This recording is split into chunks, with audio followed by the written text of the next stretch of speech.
Saudara, pernyataan di Rakornas pusat dan daerah tidak hanya penegasan bahwa Presiden Prabowo akan kembali maju di Pilpres 2029, namun jadi semacam tantangan terbuka bagi siapa saja pengkritiknya untuk lebih baik bertarung di 2029 dibanding mengkritik apalagi sampai menggelar demo. Pertanyaannya, siapa yang dimaksud Prabowo dan apakah sudah ada tanda-tanda siapa tokoh yang berani menantang Prabowo di 2029? Kami akan ulas bersama dengan narasumber melalui sambungan daring. Ada politisi dari Partai Gerindra yang juga Wakil Menteri Haji dan Umroh, Bung Dhanil Anzar Simanjuntak. Kemudian ada Ketua DPP PDI Perjuangan yang juga merupakan anggota DPR, Bung Andreas Hugo Parera, dan juga ada Direktur Eksekutif Indikator Politik Indonesia, Mas Burhanuddin Muhtadi. Selamat pagi, Assalamualaikum Bapak-Bapak. Selamat pagi, Waalaikumsalam. Assalamualaikum Mbak Adisti. Mbak Ya, Adisti semuanya. saya ke Bung Dhanil dulu karena ini kan Presiden Prabowo Subianto dari Partai Gerindra begitu ya.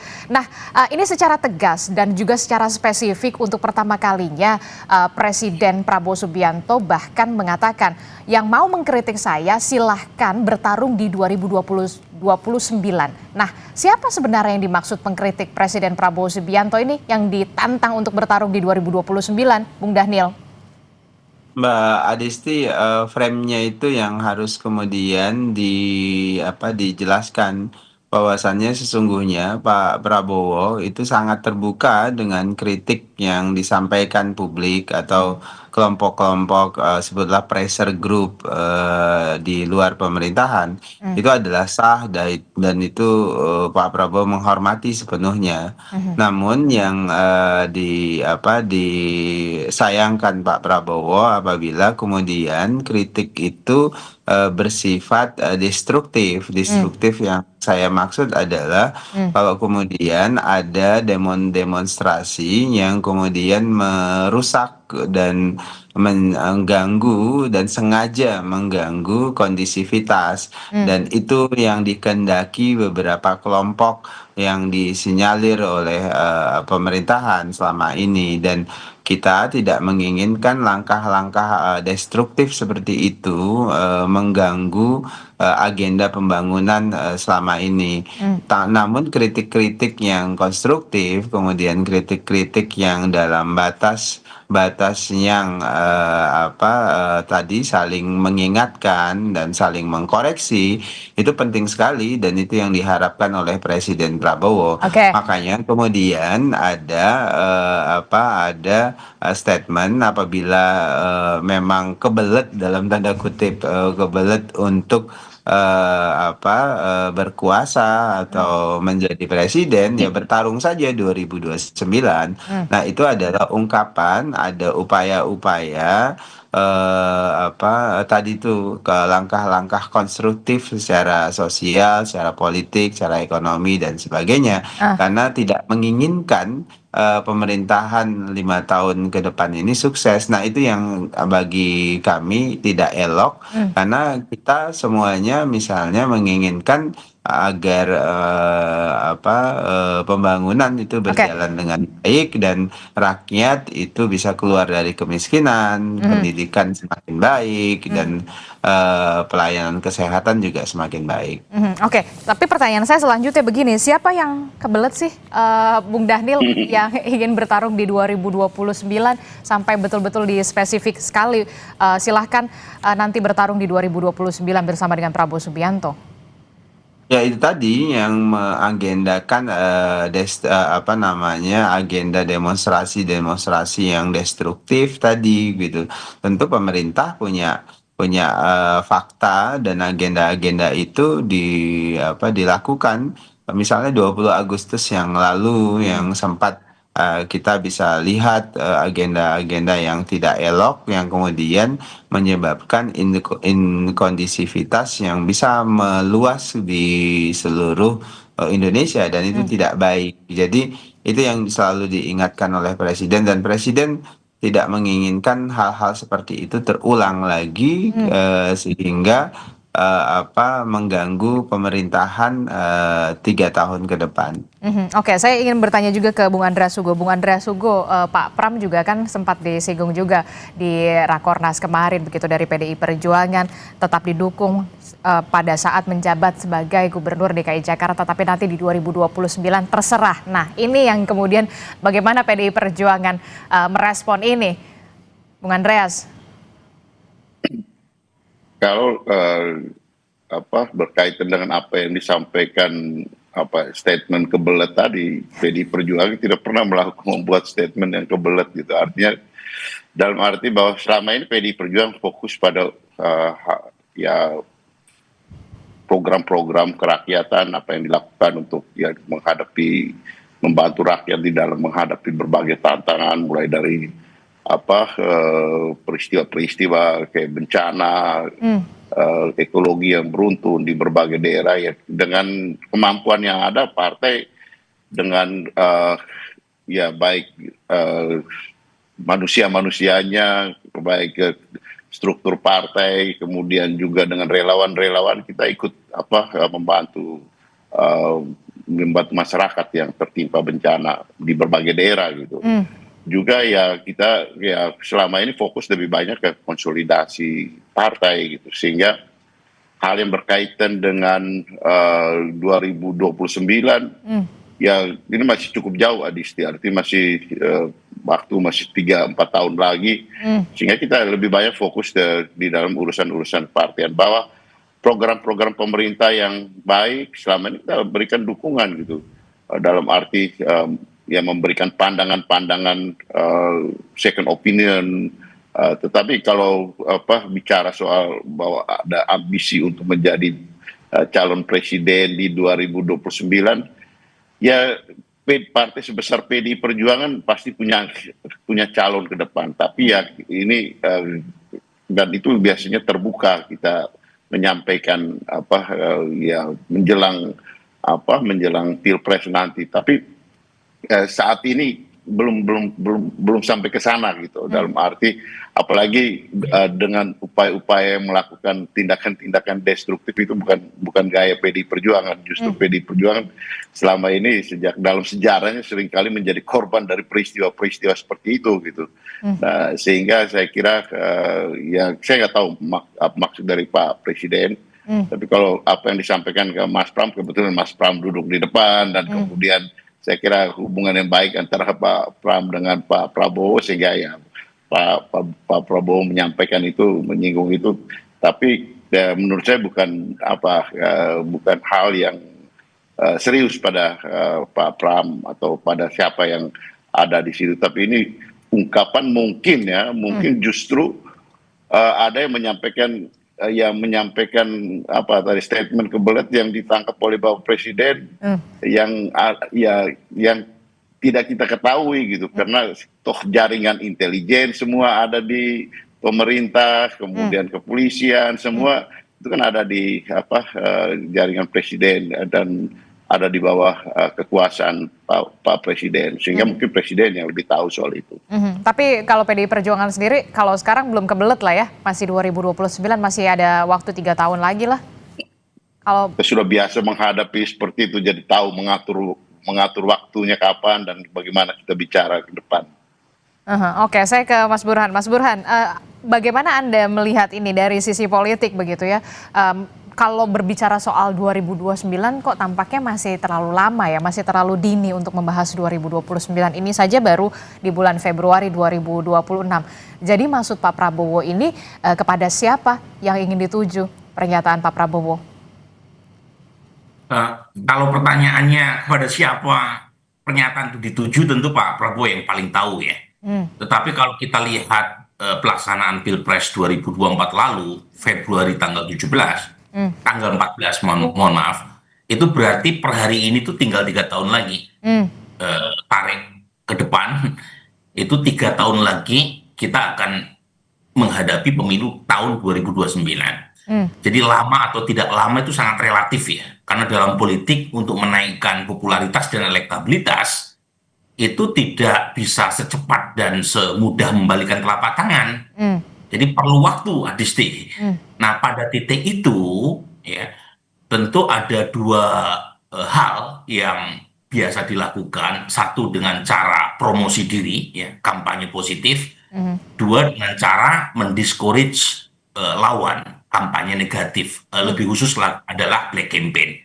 Nah, dua-dua cara itu ya bisa saja dilakukan.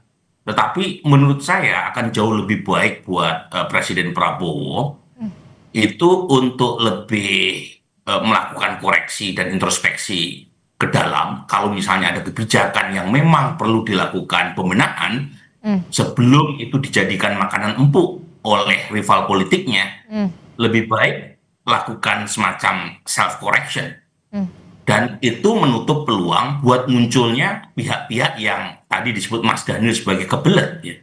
Dan menurut saya ada beberapa program beliau yang memang rentan untuk dijadikan sebagai sasaran tembak, bukan karena apa-apa, tetapi karena memang problematik. Misalnya soal pengurangan transfer ke daerah. Itu besar sekali, Adisti.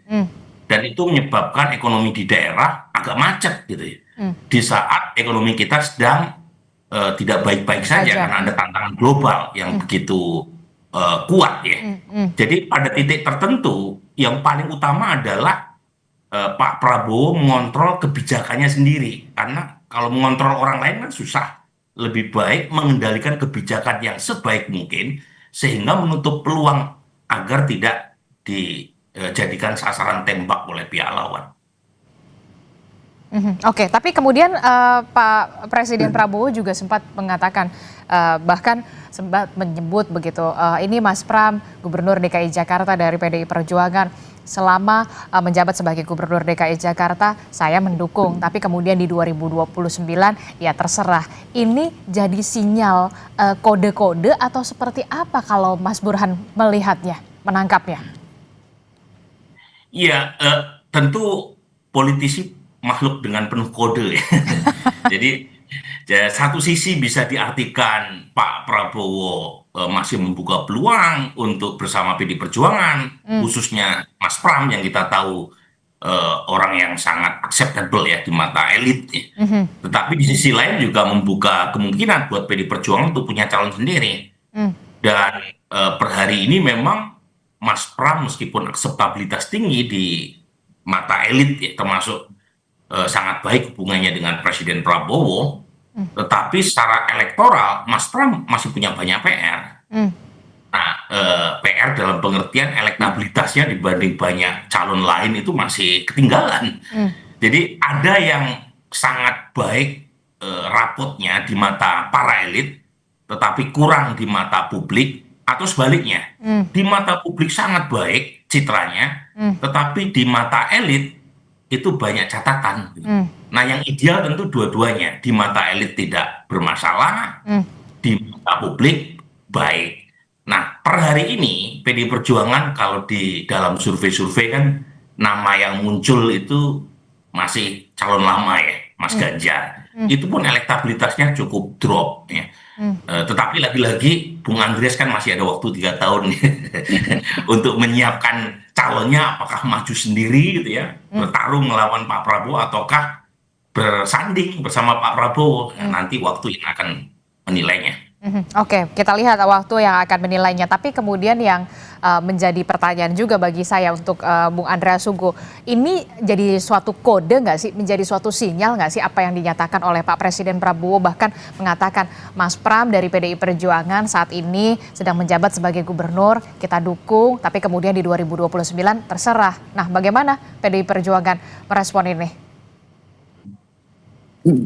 Ya itu tadi gitu, artinya sinyal, simbol apa itu dari politisi itu hal yang biasa dan sering dilakukan. Jadi kalau Pak Prabowo menyampaikan seperti itu, saya kira yang paling tahu itu adalah Pak Prabowo ke depan. Dalam arti apakah Pak Prabowo juga pernah menyampaikan bahwa beliau tidak akan bertarung lagi gitu kalau program-programnya ya tidak berhasil, tidak sukses. Itu pernah beliau sampaikan juga gitu. Nah, tapi kalau sekarang beliau menyampaikan itu mungkin karena evaluasi yang sudah beliau lakukan terhadap program-program yang berjalan, sehingga ada ruang untuk menyampaikan bahwa ya kemungkinan beliau akan bertarung lagi di 2029, dan saya kira itu sangat wajar bagi seorang petahana presiden yang sedang berkuasa. Nah, seperti tadi yang disampaikan oleh Mas Burhan tadi, bahwa ya ini cara atau strategi untuk yang sebagai petahana untuk menghadapi kemungkinan ada lawan-lawan berikut, pesaing-pesaing kompetitor berikut di pilpres yang akan datang, ya dengan dua strategi itu gitu. Atau kita melakukan mendekonstruksi lawan yang belum kelihatan meskipun, atau dengan mengangkat program-program kita dengan secara positif, mengkampanyekan, menyampaikan keberhasilan program-program yang kita punya gitu. Saya kira itu hal yang biasa di dalam strategi pra-campaign untuk menghadapi kampanye berikut gitu. Jadi dalam hal ini, bahwa hal yang berkaitan dengan Mas Pram itu juga sangat terbuka gitu, sangat terbuka. Kita belum tahu juga persis karena perjalanan waktu ini masih panjang. Tapi dari aspek Pak Prabowo, saya kira ya kita sama-sama sebagai pengamat melihat bagaimana apa yang disampaikan oleh Pak Prabowo kemarin gitu. Dan Pak Prabowo yang paling tahu soal itu. Oke, Pak Prabowo lah yang paling tahu sebenarnya apa yang maksud dari pernyataan yang kemudian disampaikan di hadapan banyak sekali tokoh begitu, tidak hanya kepala daerah tapi juga jajarannya juga di sana. Nah, Bung Dhanil, Anda melihatnya bagaimana? Ini bisa menjadi, kalau untuk kritik-kritik gitu, kalau menurut Mas Burhan ini bisa menjadi self correction begitu ya, utamanya untuk beberapa program yang kemudian jangan sampai beberapa program presiden ini menjadi dalam tanda kutip begitu ya, makanan empuk daripada rivalnya begitu. Bagaimana Bung Dhanil melihat ini? Kalau kesadaran kolektif terkait dengan self correction itu paling sering disampaikan oleh Pak Prabowo di banyak forum. Bahkan misalnya ungkapan, kalau Anda tidak siap mengkoreksi diri Anda semuanya, nanti segera dikoreksi oleh aparatur hukum, terkait dengan perilaku dan laku koruptif di birokrasi dan di pemerintahan. Dan itu selalu diingatkan oleh presiden. Kalau kemudian tidak siap melakukan perubahan dari dalam, kemudian Pak Prabowo akan melakukan tindakan-tindakan yang diperlukan secara hukum, bahkan secara politik. Dan di forum kemarin di Sentul juga disampaikan hal yang serupa. Jadi laku dan upaya Pak Prabowo dalam hal ini Presiden Republik Indonesia untuk melakukan pembersihan di birokrasi, di pemerintahan, itu masif sekali dilakukan. Dan dalam tanda kutip ancaman-ancaman terhadap mereka semuanya itu sudah kerap disampaikan oleh Pak Prabowo di banyak forum, di banyak kesempatan, di banyak rapat-rapat tertutup dan sebagainya. Misalnya terkait dengan komitmen para dirut-dirut Himbara yang atau bank milik negara yang alokasi kreditnya itu banyak tidak dialokasikan untuk rakyat kebanyakan atau UMKM atau sektor-sektor yang dianggap menguasai hajat hidup orang banyak, tapi justru banyak dialokasikan atau disalurkan ke korporasi-korporasi yang sangat besar. Dan itu diingatkan Pak Prabowo, bahkan diancam Pak Prabowo seluruh dirut Himbara akan diganti kalau kemudian mereka tidak melakukan penyaluran kredit kepada rakyat-rakyat yang membutuhkan. Termasuk terkait dengan tambang. Sekarang ada 1.000 lebih tambang-tambang ilegal ditertibkan. Kemudian ada lebih dari 1.000 atau 1 juta hektar lahan-lahan yang ditertibkan, yang ilegal. Kemudian Pak Prabowo juga, Presiden juga memaksimalkan program-program pro rakyat seperti makan bergizi gratis yang sekarang itu sudah kurang lebih 20.000 dapur dan bisa menyerap 1 juta tenaga kerja dan bisa melayani sementara ini 32 juta anak-anak di Indonesia yang targetnya sampai dengan 80 juta dan banyak sekali termasuk sekolah rakyat yang kemudian dimaksimalkan dari 500 sekarang sudah 166 Oke. sekolah rakyat di seluruh Indonesia dan itu dalam waktu 1 tahun. Artinya kerja-kerja Pak Prabowo itu ingin beliau maksimalkan di samping memang tadi disampaikan oleh Mas Burhan ya self correction yang agaknya dalam 1 tahun ini itu yang terus-menerus dilakukan oleh Presiden Prabowo untuk membenahi kinerja kabinet, untuk membenahi kinerja birokrasi termasuk BUMN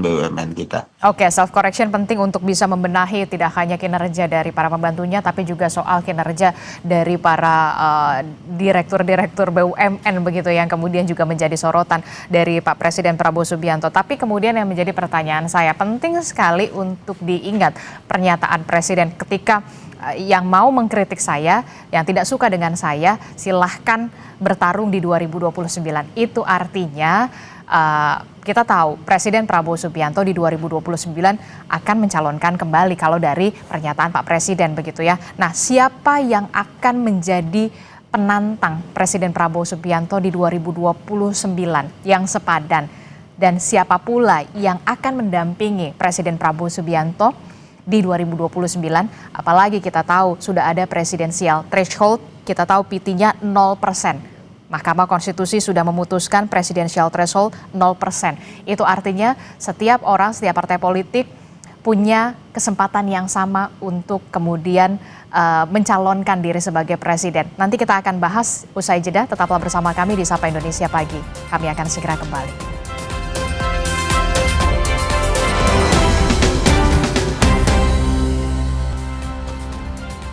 Terima kasih Anda masih bersama kami di Sapa Indonesia Pagi. Saudara, masih membahas soal pernyataan dari Presiden Prabowo Subianto soal siapa yang berani mengkritik yang tidak suka dengan Presiden Prabowo Subianto silahkan bertarung di 2029. Kemudian yang jadi pertanyaan selanjutnya, siapakah tokoh yang berani menantang Presiden Prabowo Subianto untuk bertarung di 2029 ketika kita tahu di 2029 Mahkamah Konstitusi sudah memutuskan presidensial threshold di 0%, begitu ya. Kita masih membahasnya bersama dengan Bung Daniel Anzar Simanjuntak, kemudian ada Bung Andreas Hugo Parera dan juga ada Mas Burhan. Nah, Bung Daniel, ini kan kalau kita lihat ya, Presiden Prabowo Subianto sudah terang-terangan. Siapa yang tidak suka silahkan bertarung di 2029. Itu artinya Presiden Prabowo Subianto siap untuk kemudian bertarung lagi di 2029 untuk 2 periode. Tapi kemudian siapa yang akan mendampingi Presiden Prabowo Subianto di 2029? Akankah tetap bersama dengan Gibran Rakabuming sesuai dengan Presiden ke-7 Republik Indonesia Joko Widodo yang mengatakan memang siap mendukung Presiden Prabowo 2 periode bersama sang anak yakni Gibran Rakabuming. Seperti apa Gerindra? Ya, kalau Anda tanya ke Gerindra, Mbak Adisti, tentu keinginan seluruh kader Gerindra, pemilih Gerindra itu menginginkan Pak Prabowo maju kembali nanti di 2029 dan itu adalah aspirasi seluruh kader Gerindra karena kita menganggap tentu komitmen Presiden Prabowo terhadap negara, terhadap rakyat itu penuh dan ingin memastikan Indonesia banyak perubahan dan kita akan terus bekerja untuk itu. Namun tentu harapan seluruh kader Gerindra adalah seperti juga sering disampaikan oleh Presiden Prabowo, beliau ingin sukses dan ingin fokus bekerja 5 tahun ini agar program-program prioritas beliau, program-program untuk pendidikan, untuk kesehatan, untuk menempatkan Indonesia sebagai negara yang kuat di mata dunia itu bisa dihadirkan dalam waktu 5 tahun ke depan. Itu fokusnya terlebih dahulu, Mbak. Kemudian kedua, secara politik kan waktu 3 tahun itu tadi seperti disampaikan ya bisa panjang juga bisa relatif pendek dan kondisi atau konstelasi politik bisa berubah kapanpun. Yang jelas Pak Prabowo terbuka dan Partai Gerindra juga sangat terbuka dengan berbagai kerjasama dengan semua pihak secara politik. Jadi yang sangat terbuka. Saya tidak mampu menjawab apakah Pak Prabowo akan menentukan pasangannya si A, si B, si C, dan semua kemungkinan sangat terbuka. Oke, termasuk juga kemungkinan bersama dengan Mas Gibran lagi, begitu ya, sesuai dengan harapan dari Presiden ke-7 Republik Indonesia Joko Widodo, Prabowo Gibran 2 periode. Mbak Adisti, tadi pernyataan saya semua kemungkinan itu sangat terbuka. Gitu. Oke, jadi semua bisa terbuka, kita masih melihat bagaimana hitung-hitungan politiknya di 2029. Kalau bukan Ria Sugo, kalau dari PDI Perjuangan, siapa yang kemudian, bukan siapa ya, tapi kemudian sudah ada lah pasti tokoh-tokoh yang kemudian dilirik oleh PDI Perjuangan kalau membahas soal 2029. Ya, ini kita bicara dari apa yang disampaikan Pak Prabowo dulu gitu kan. Yang pasti Pak Prabowo tidak menyampaikan ya bersama siapa gitu, termasuk bersama wakil presidennya sekarang gitu kan. Tapi ya sempat ada pimpinan partai yang menyampaikan bahwa ada presiden ya alternatif ke depan, sehingga kemudian ya disampaikan bahwa ini nanti 2 periode bersama wakil presiden sekarang gitu. Ya, tapi ya dengan pernyataan apa yang disampaikan oleh Mas Daniel ini artinya ya semuanya masih terbuka gitu kan. Semuanya masih terbuka dan bisa jadi Mas Daniel sendiri atau bisa jadi juga Mas Burhan kan, dalam arti ini kan apa masih sangat terbuka gitu. Tapi yang pasti membantah apa yang disampaikan bahwa ada presiden alternatif dan kemudian ada yang coba menutupi dengan mengatakan ya ini kita akan maju 2 periode lagi, tapi yang pasti bukan Pak Prabowo menyampaikan itu gitu. Jadi saya kira yang disampaikan Mas Daniel itu yang lebih benar gitu, dalam arti semuanya masih terbuka karena itu juga yang disampaikan oleh Pak Prabowo ke depan. Kalau dari PDI Perjuangan, Pak Prabowo itu sudah sangat berpengalaman berapa kali mencalon 5. Ini kalau calon ke depan 2029 ya artinya ke-6, dan kontestasi itu buat Pak Prabowo juga sudah sangat biasa dan fair dalam berkontestasi di dalam Pilpres nanti gitu.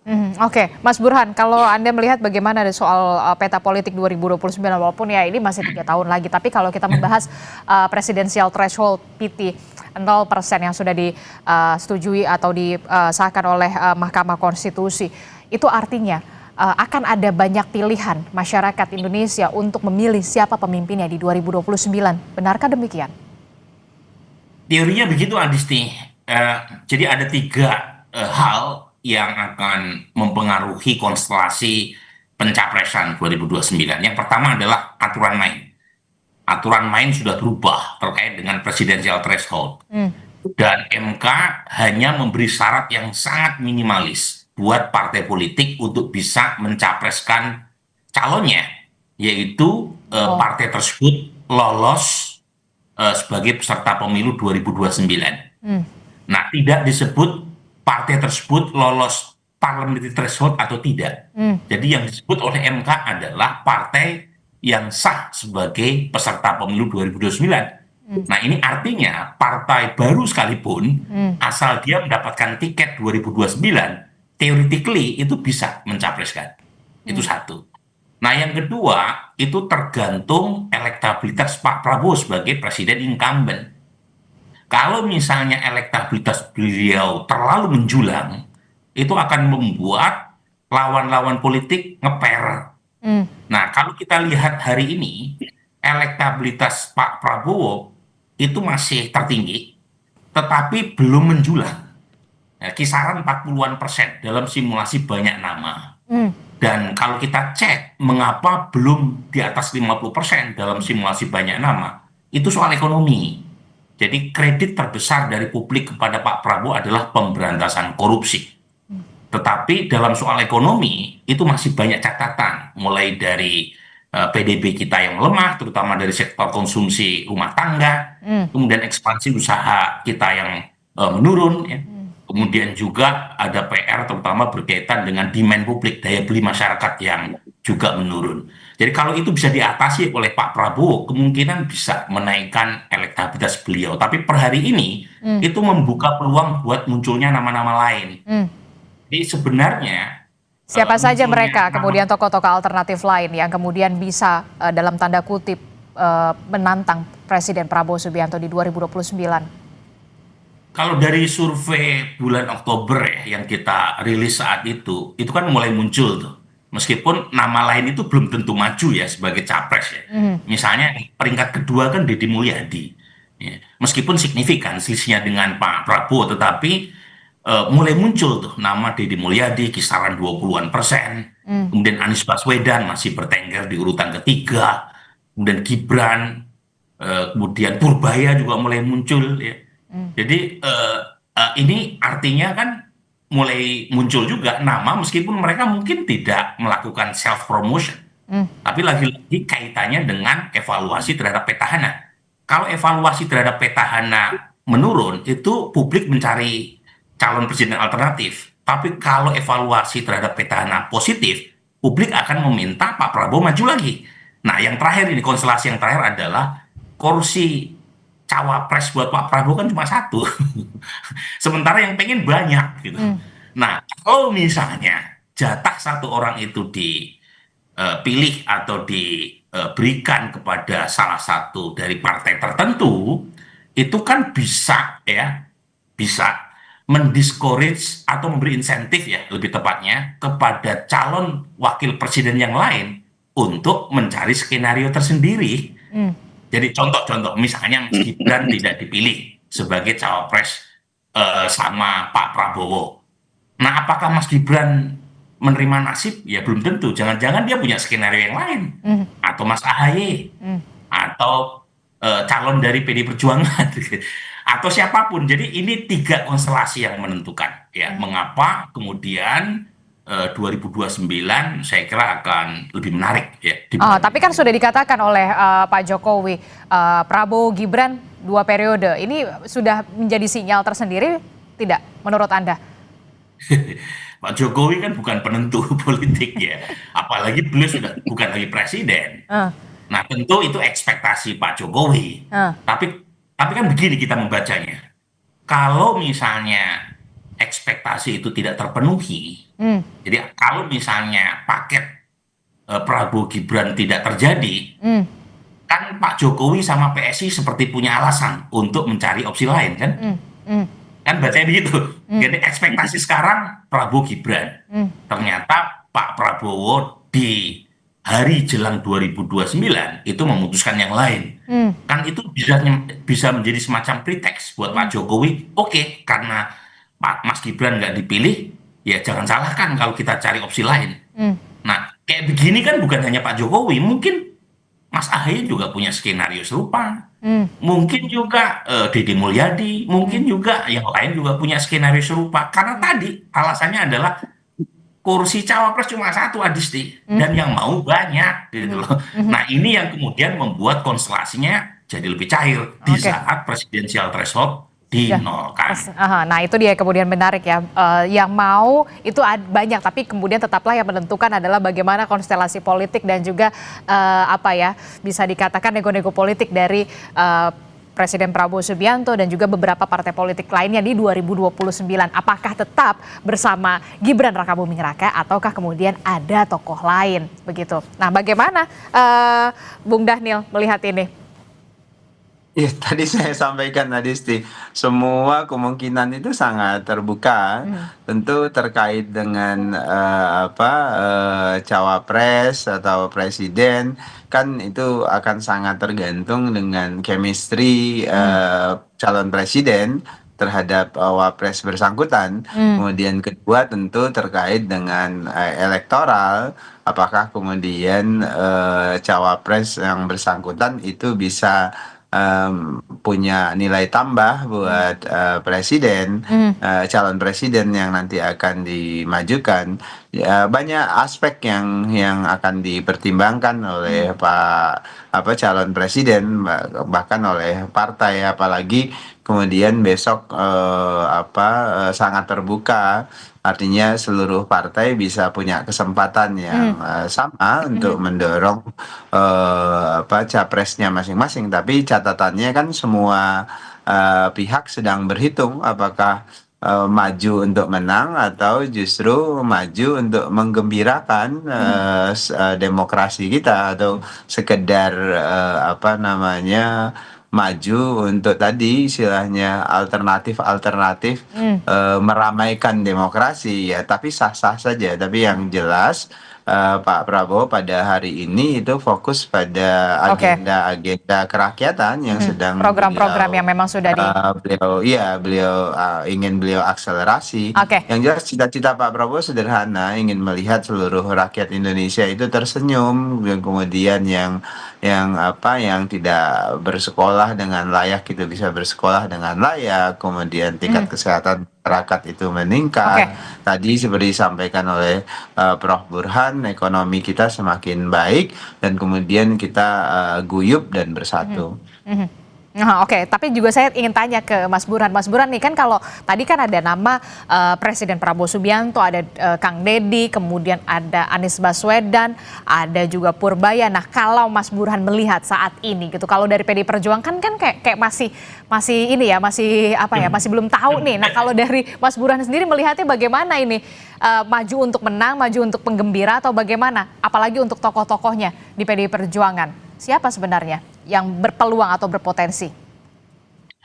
Ya, di antara kader PD Perjuangan yang elektabilitasnya masih cukup lumayan, ya masih Mas Ganjar. Tetapi kan elektabilitasnya menurun setelah Pilpres 2024 ya. Jadi, tapi saya kira masih panjang waktu yang diperlukan untuk memutuskan siapa calon yang diusung. Karena tadi saya baca putusan MK Adisti itu clear, karena kan selama ini muncul asumsi di kalangan politisi di DPR bahwa hanya partai yang lolos PT yang bisa mencalonkan presiden dan wakil presiden 2029. Nah, pertanyaannya ukurannya apa ketika Pilpres dan Pileg dilakukan secara bersamaan? Apakah PT hasil 2024? Itu kan nggak make sense. Karena sudah hangus itu tiket dipakai untuk 2029, karena sudah terjadi pemilunya. Yang kedua, kalau kita baca di laporan Kompas full tuh ya, berkaitan dengan pedoman putusan MK, berkaitan dengan peniadaan presidensial threshold. Itu disebut pengusulan pasangan capres-cawapres oleh parpol atau gabungan parpol peserta pemilu tidak didasarkan pada persentase jumlah kursi di DPR atau perolehan sah secara nasional. Itu artinya apa? Tidak didasarkan pada parliamentary threshold. Jadi partai apapun asalkan lolos pemilu 2029 sebagai peserta itu berhak untuk mencalonkan. Nah, ini sebentar, dan itu yang menjelaskan kenapa Partai Gerakan Rakyat dideklarasikan. Nah, itu yang mau saya tanyakan, kemudian Gerakan Rakyat. Nah, itu ada nama sosok Anies Baswedan. Bagaimana Anda melihat potensi di 2029? Singkat saja. Beliau masih cukup punya basis yang kuat, apalagi di 2024 punya perolehan 25%. Nah, jadi saya kira berdirinya Partai Gerakan Rakyat yang mengusung beliau sebagai capres itu satu ikhtiar. Nah, mungkin ini kalau misalnya parliamentary threshold tidak bisa dijadikan dasar untuk tanda kutip melakukan rekayasa konstitusional mengurangi jumlah capres-cawapres, mungkin yang akan sulit atau dipersulit untuk ke depan adalah syarat sah partai peserta pemilu. Jadi untuk menjadi peserta pemilu sepertinya makin sulit. Karena tadi, kalau sah sebagai peserta pemilu, itu bisa menjadi tiket untuk mencapreskan di 2029. Oke, dan kita akan lihat bagaimana di 2029 dinamika politiknya, termasuk juga soal bagaimana deal-deal politiknya nanti di 2029. Terima kasih Mas Burhanuddin Muhtadi telah bergabung bersama kami. Ada Bung Andreas Hugo Parera, nanti akan kita tunggu kalau dari PDI Perjuangan siapa nama tokohnya. Kemudian juga dari Bung Dhanil sudah jelas siapa lagi kalau bukan Prabowo Subianto. Mungkin Bung Andreas kali yang maju. Oke, kita akan tunggu nanti di 2029. Terima kasih Bapak-Bapak, sehat selalu. Assalamualaikum. Selamat pagi.